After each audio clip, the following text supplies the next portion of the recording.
Hello, everybody. How are you doing? How are you doing? This is S. Anthony Thomas. This is the S. Anthony Thomas Show, episode number 157. And I wonder if anybody has talked this week about the Oscar slap, and if anybody talked about Chris Rock's special. I was wondering, I'm hoping that somebody will talk about it in the news and online. Maybe have lots of discussions about it, or more importantly, have really, really stupid and bad takes about it. I would hope that people would, they did do that? Oh, okay. I'm literally watching the special, and I'm already in my mind writing the things that people are going to be outraged about. I knew what they were going to be outraged about because people become predictable in their things that they're outraged about. And when that happened, every time that this thing blows up, when it blew up the first night when Chris got smacked by Will, I get messages. I don't know either one of these people, but people go, well, Will's from Philadelphia and you originally from Philadelphia and Chris Rock's a comedian and you're a comedian, so that means you know all that. No, I don't. I don't know these people, but I do know how I would feel in that type of situation, or not the Oscars, but in a situation where someone I know trying to attack me. I've had a couple of people that I knew, be a little more physical than I thought they were going to be, and then I had to deal with them. They aren't my friends anymore, because it's kind of hard to be friends when someone tries to attack you and you beat the crap out of them, and then all of a sudden they're like, why'd you do that? Well, you attacked me, so I had to whoop you behind.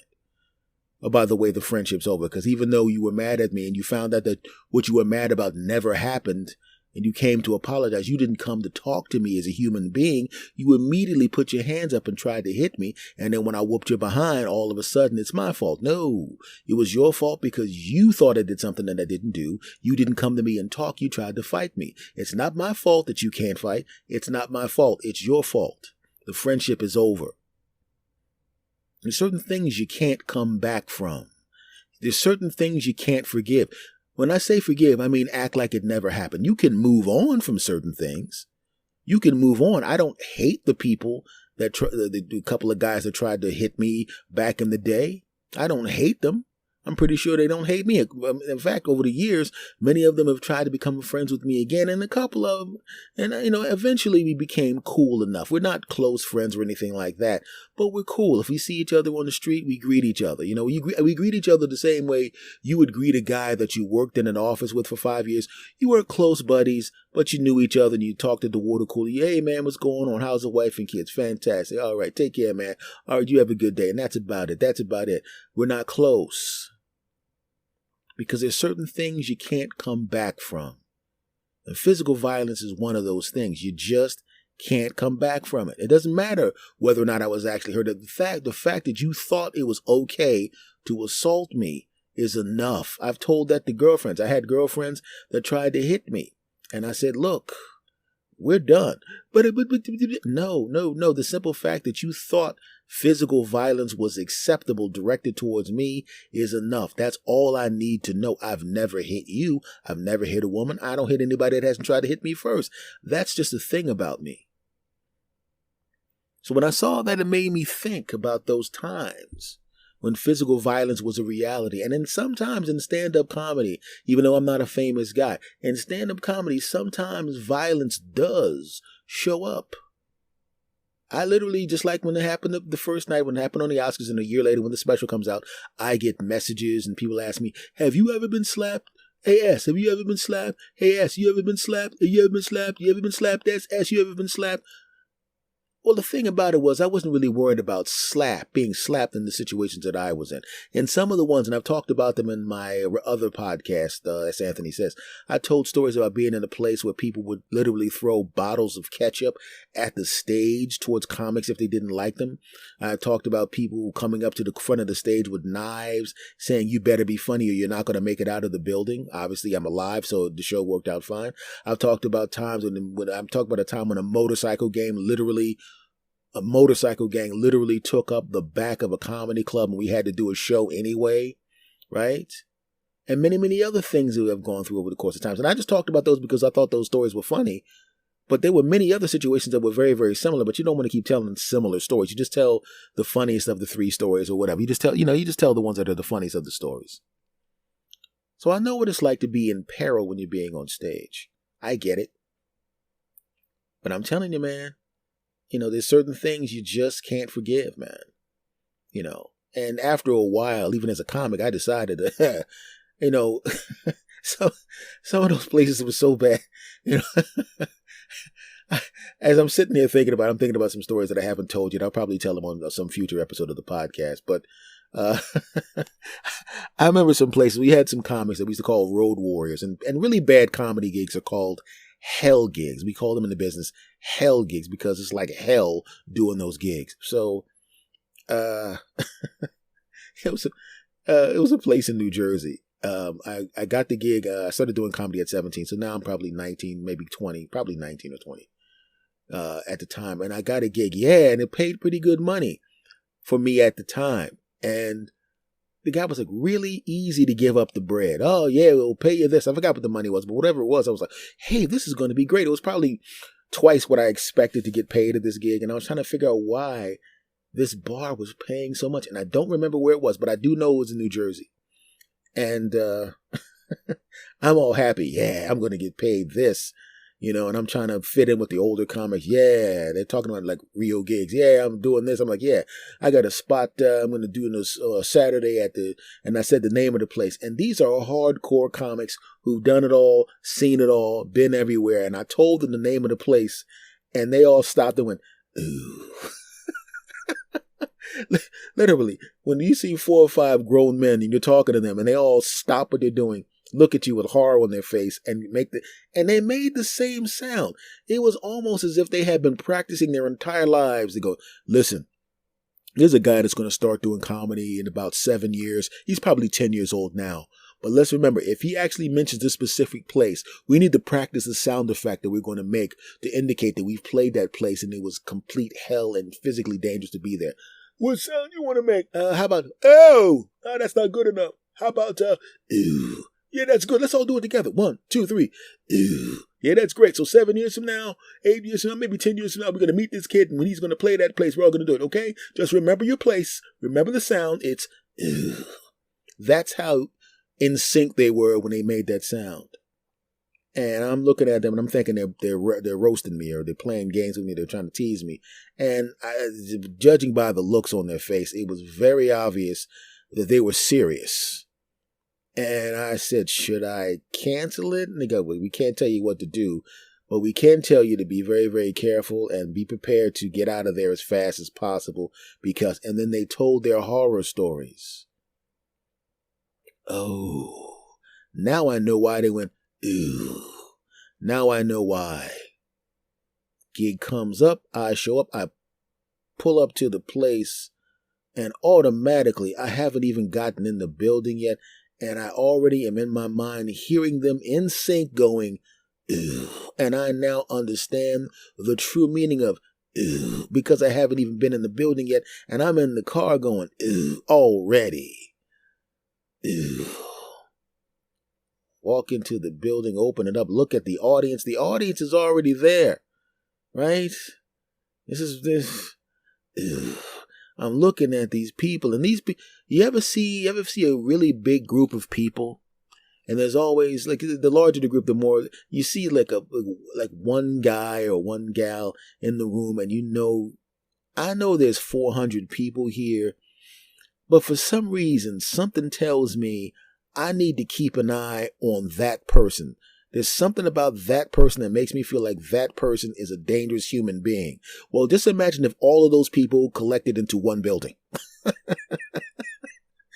Because it was a building of that person. It was a building of the person that would be followed around the supermarket. You understand what I'm saying? The person that, if you see them walking down the street, you got your hand on your phone and you're ready to dial the police. Is the kind of person where, if they're in your family, you already start practicing stories to make excuses for their behavior when you bring someone home to visit them, to visit the family. Go, well, my Uncle Bill, let me explain something about him. Let me tell you, okay, don't be afraid. Okay, that's a room full of that. And I'm sitting there going, okay, that's great. Headliner cancels. Okay. MC cancels. Ooh. They want a show. We want at least an hour. Oh, I have an hour of material. Okay, let me be honest. Comics always think they have a certain amount of material, and usually they're wrong by about 50%. Right? But the thing is, I used to tell young comics all the time, never say you have a half an hour material if you've done a half an hour set. You can do a half an hour, but that doesn't necessarily mean you have a half an hour. I tend to tell people I said, do your bits into a recorder and record them and mark the times. If you have a half an hour of talk time without laughs, then you have a half an hour of material. Then obviously that'll turn into about 17 or 18 minutes on stage, but at the very least you have enough talk time. So if everything goes wrong, you can still do your allotted time. And I had a half an hour of actual material and about 30 minutes of filler time. I mean, and they need an hour or I'm not going to get paid. And the people had already seen me. So I got to go on stage. Ew. And this guy is originally from Philly. Boo. Okay, here we go. Here it is. I'm not even on the stage yet and they're already mad. And I'm sitting there going, if I can do this hour, the show's supposed to be an hour and a half, but the guy wants at least an hour, or you're not getting the money. I get it. I walk on stage, they're already looking at me. You see the body language, got the little frowns on their face. I can see that they're looking at me like, he ain't even old enough to be in here, man. This punk, and he's from Philadelphia. This is New Jersey, man. Nobody care about that, man. People murmuring. This is such a long time ago, I don't even remember what I said. I really don't. I don't remember the jokes. I do remember that I had some jokes in my act in there, but I also remember that when I was on the stage, I started being really playfully snarky. Right. And I started to be self-deprecating and I started hearing some chuckles. Right. And then they would go along, but they would say something mean about me. And then I would deflect it and say, I would try to insult myself a little bit. And they started laughing. And I'd sprinkle in a joke for my act. Then they'd laugh. And as it turns out, I got right at I'm looking at my watch the whole time and I'm surviving and surviving. They're laughing good. It's an uncomfortable type thing, and I see the arms start to unfold. I start seeing dudes in the back of the bar waving their friends in the back to come on. I see the bartender in the back turn off the television. Oh, my God. And then I see people start to come into the room, and I'm looking at my watch, and I got 30 minutes left. I'm like, if I could just do 31, if I could just coast for 31 minutes, please, God. You've kept me uninjured for 30 minutes. If you can give me 30 more minutes, not only am I going to get my money, I'm going to get more money because he's not going to give me all the money for the show, but he's most likely going to give me my money plus a little bit of extra money because the other two punks didn't show up. And I don't know why I didn't just turn around and walk the hell out of here. I don't know what the hell I was thinking. 35 minutes, 40 minutes, 50 minutes. I'm at 50 minutes now, and I'm not cocky even at 50 minutes because I'm telling you right now, I'm not going to press my luck because I would feel, just imagine if I'm at 50 minutes, right? I get cocky and I start acting like it's a regular show instead of like lion taming type situation. And then all of a sudden they turn on me and beat the crap out of me or throw stuff at me or boo me off the stage. And it's like 56, 57, 58 minutes. And the guy's like, nope, I said an hour because this guy would have been a stickler just like that. And then I looked out 57 minutes, 58 minutes. So I'm not even going to do any bits in my act. I just need to kill 2 more minutes. That's all I got to do. No, I'm going to do another. I'm going to go to like an hour and 5 if I can, because I want to make it clear that I went past an hour. That way there's no, I'm not going to go exactly 60 minutes and the guy's going to go, oh, it was actually 59 minutes and 48 seconds. I'm not giving him a chance to do that. So I look at the hour now and I realize, I can coast for another 5 minutes. So I started doing all sorts of stupid crap and they were like, ha. But thank you very much. Yeah. And they're cheering. And the guy looks at me like, what the hell? He's completely stunned that it went well. I already know I'm never going back to this place again. There's no way in the hell I'm pressing my luck again. It gives me the money. Oh, good job, kid. We'll have you back. And in the back of my mind, I'm going, no, you won't. Not only will you never see me again, I will probably never, ever come to this little town again because I have just witnessed your residence And I don't hate them as people. I don't even dislike them. They did laugh at my jokes and everything. But you know when you're pressing your luck. You know when you just got away with something. When you get away with, it's like if you were somebody who was in the mob and they let you out without blowing up your house. You don't want to go, you know what, they let me out, but I do really miss the money. Let me go back and join the mob again. No, because the next time they're going, we let you out this time. Now you're trying to leave again. We're going to, why don't you have these two guys give you a ride home? Why is he giving me a ride home with rope? Oh, no reason. What's with the shovels? Oh, no, he's going to do some gardening. So I know violence. I know violence. And I just don't think that, when somebody says something you don't like, you don't punch them in the face or smack them. If anything, you go about your evening, you pull them off to the side and the back. Hey man, you said this and my wife was upset about it. We've always been cool. Would you mind saying something about it to her? Mind saying a little something to her? Or you go on the internet and you go, look man, and say something on the internet. And from what I understand, I know some people that know Chris, and he's a nice enough cat where if he actually thought he said something to hurt the person, he probably would have apologized or done something cool. It's just the way it is. You know what I'm saying? So you don't got to, you don't smack people. You just don't do it. Come on, man. Okay. And I talked about this topic because people kept asking me the questions and sending me the message. That's not even what I wanted to talk about, but what the hell, all right? What I wanted to talk about, and I'm not going to talk about it as long as I normally would have because I talked about this crap for 16 minutes. But people were asking me why when I usually do my little reactions on Instagram live to videos, and I was using like clown mask filters and stuff. It's because my face is jacked up right now.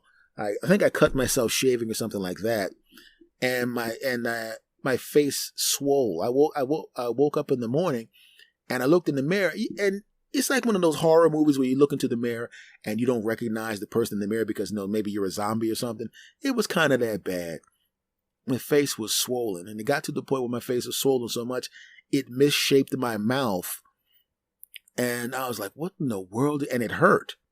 So I go to the doctor. I do a walk-in at my doctor. And, I didn't actually see my doctor. She wasn't there. But the walk-in guy saw me. He goes, hey, Mr. Thomas, what's going on? Oh! And when the doctor goes, oh, it's not a good thing. So he goes, whoa, that is a mess right there. He says, when you have swelling like this, in this part of your head, this part of your face, we call that the danger zone. I forgot exactly how he put it. We call this the danger triangle or some crap like that. Because the infection can go to your nostrils and go up your sinuses to your brains. You need to go to the ER. I'm like, okay. So yeah, no, he says, I can't do anything for you. Get out. Go to the ER. So I drive to the ER. I go into the ER. Fortunately, there's no one in the ER. Nobody. I mean, there's a couple people there. But they were actually waiting for someone else. They weren't actually patients. And so they triage me. And the lady goes, hey, what's your problem? Okay, I can see what your problem is. I was like, normally like, so what brings you here today, sir? Well, it was none of that. I was like, hey, what brings you? Oh. Sir, can I ask you a question? Yeah, sure. Did your primary go, oh, when he saw your face? Yeah, he did. Yeah, pretty much. That's a medical term for dying. Did the little vital statistics, they check your height, your weight, the blood pressure, and all that crap. They immediately take me into the back. And I know that there's a high probability they're going to have to drain this crap out of the side of my face, right? I know it's coming, right? And knowing that it's coming and seeing the stuff that they're going to use to do it is a whole different thing. And when the nurses are a little bit too nice to you, the nurses are generally very professional. They're very nice. But when they're too nice, it's like, if you have kids or nieces and nephews, and say you're watching your nieces and nephews, and they're pleasant and they love hanging around with you and everything's great. If they're too nice, too chipper, daggone well something in your house is broken. Or something in your refrigerator is eaten that shouldn't be eaten. They leave, bye, Uncle Ass. You go, okay, guys, you give them the hug. All right, talk to you later. Then you go in your kitchen and your chocolate cake has 5 hand marks in it. I remember one time I had the kids hanging out with me at a barbecue or something. Hey, and I'm like, okay, you guys are a little bit too chipper here. And by the time they left, I realized they literally went into they literally bit all the apples Just think about it. I already told them you can have as many apples as you want. If you want to eat them all, that's fine. As long as you eat them. They literally took the apples out and took a bite out of them. Nah, don't like this one. That's what I found out later on. They bit the apples and put them back. So I got like a bunch of apples in a bag with bite marks in them. And sodas that he drank a third of a soda and they got another one and drank. I'm like, it's the same soda. They're going to taste exactly the same. What are you doing? They were being nice because they know that something was up. And I was getting the same vibe from the nurse practitioners and the nurses when I went there and they said, oh, hey, mister. Yeah, we understand that your primary doctors, that the walk-in doctor told you to come here, huh? Yeah, and this is your doctor's name? Yeah. Okay, she wasn't there, but you had Dr. Floop-Doop-de-Boop, right? He told you to come in, or he was right to tell you to come in. Okay, we're gonna take care of you, all right? Fantastic. And she walked, and you know how they bring that little tray in, and a lot of times it's just, a stethoscope or whatever. She brings the tray in. It's got this big plastic tarp on it. Right, and I'm seeing like sharp objects on the thing. I'm going, what's with these like scalpels and knives and needles and this? Like, I got enough gauze there. Like, what the heck? What am I pregnant? What the hell's going on? Right? I'm sitting there going, how much blood did you think is coming out? Right? You get needles in your face and sharp objects poking you in the face and ultrasounds on your face and all of that crap, right? Squeezing stuff out of your face and all of that crap. Ew. Right? Even right now, I got crap pouring out of my face right now. My face is it's close to back now. I still got this crap on my face, but I look like me again, but not quite like me. I mean, I'm not completely healed yet. But man, when I saw that plastic come out and I saw the wet, it's like, are we going to have a knife fight in here or something? What the hell is going on? Okay, this is going to hurt a little bit, when I jam this needle in your face, and it's going to burn a little bit. Okay, there's the burning. Does this hurt? You mean the sharp object? Yeah, that does hurt a little bit. How about this, when I'm squeezing on this area that's already inflamed and in pain? Surprising enough, yes, that in fact does hurt. Okay, all right. Now they were very professional. They were doing exactly what they needed to do, but it's just one of those things where when you go to the doctor's office and they want to give you they want to turn up the bedside manner to 11 just in case you're going to freak out, right? And I was like, I'm not going to freak out. It's really not that big. I'm sitting, and you don't have, as a doc, she wasn't a doctor. I said, nurse, you don't have to hide the needle. I know that you're going to have to stick a needle in my face. I know you're going to have to cut this and stab. I get it. Are you going to do an ultrasound? I know what an ultrasound is. That's no problem. I get it. And, and you don't even realize how much stuff doctors put in the notes about you until you read your own files, because I had I now can look at my files and read everything that the doctors wrote about me, right? And there was nothing negative or anything like that. He's in general, he's in good health, good spirits. They were saying that I was a pleasure to be around. I walked with a normal gait. They were basically saying I'm basically healthy, right? But it was like, and he walked out of the ER with a nice healthy gait. I'm going, you're still writing about what I'm doing as I'm walking away? I'm like, damn, what's that? He walked up the street briskly to get his car because he only had 16 minutes left on the meter. And he walked at a nice rate of speed. He had no problem opening up his car door, taking the club off of his steering wheel and turning on his dash cam, and he had no problem turning around and getting out of the parking spot. Could you guys stop following me? No, we're not going to stop following you until you're off the block, till you're out of this section of the city. We're in the car behind him. He actually stopped at the stop signs. These guys are real serious about making notes about their patients. So when people ask me, hey, man, how come you using them? Because normally I just put my middle-aged face on the screen when I do my reactions on the IG, but this time I was like, nah, bro. Nah, bro. I don't want people to be going, hey, man, is that John Merrick from The Elephant Man? No, that's S. Anthony. Oh, he wasn't like super handsome to begin with, but that he needs to cover that up. Dang. So you probably won't be seeing my actual face for a little while, maybe like a week or two. When by then I should look like myself again. So if you follow me on Instagram and you look for, and I do little wacky reactions and stuff, get ready for a whole lot of clown masks and crap like that over my face, because I don't want to horrify anybody. But once again, to everybody that asked me, have I ever been, attacked on stage?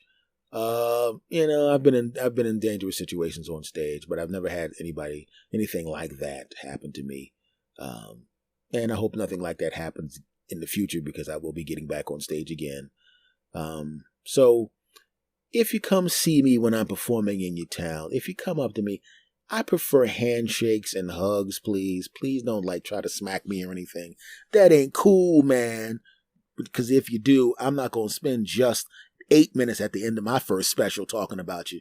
I'm going to name my whole special after you, talk about your mama, your family, right? I don't even do that type of humor, but I will change my style just to teach you a lesson. It's be called "This Punk Sucker Chump Slapped S, and now S is going to ruin his life." I mean, I would not do that. That would be mean. Don't tempt me. But anyway, my friends, thank you for listening. This has been the S. Anthony Thomas Show, episode 157. And do me a favor, my friends, if you like this program, and you do, go rate and review this podcast, please. Okay, tell friends about this podcast, please. Subscribe to this podcast, my friends. Much love to you all. I will see you again next time, my brothers and sisters. Much love to you. Thanks for listening. See you next time. Take care.